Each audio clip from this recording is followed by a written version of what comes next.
DKI Jakarta. Haji Muhammad Ihsan SH, Ketua Umum DPP Porkabi, bersama kuasa hukumnya, tim pembela kehormatan Porkabi, yang dikoordinir oleh Haji Hamzah SH dan Mola Manaf, beserta Dede Fadli Eskom sebagai sekretaris tim hukum, Muhammad Ihsan SH selaku pemegang hak cipta seni logo Porkabi, Forum Komunikasi Anak Betawi.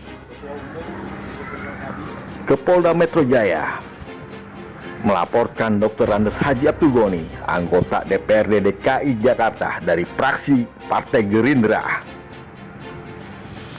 terkait adanya pelanggaran hak cipta yang dimaksud, yaitu tertuang dalam nomor 001 Instruksi DPP Porkabi garing Porkabi 3 Romawi 2021 perihal instruksi tertanggal 7 Agustus 2021.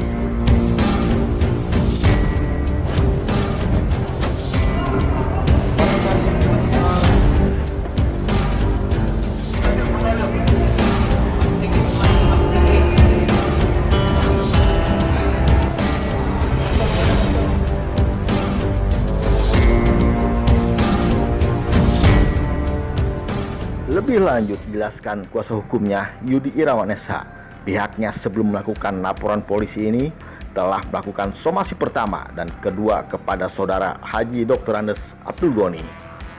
Terkait persoalan ini, somasi pertama yang kami layangkan ditanggapi oleh kuasa hukum yang bersangkutan, namun hanya menanyakan dokumen peralihan hak cipta tanpa menjawab substansi pelanggaran hak cipta.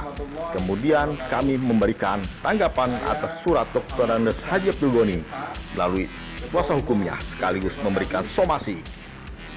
Hal itu diungkapkan Muhammad Ihsan SH, Ketua Umum DPP Porkabi, didampingi kuasa hukumnya Maruli Tua Sianturi SH, MH, Haji Merianto SH, Abdul Lukman Hakim SH, dan Yudi Irawan SH saat ditemui di Polda Metro Jaya, Jakarta Selatan, Kamis tanggal 19 Agustus 2021 pada sore hari.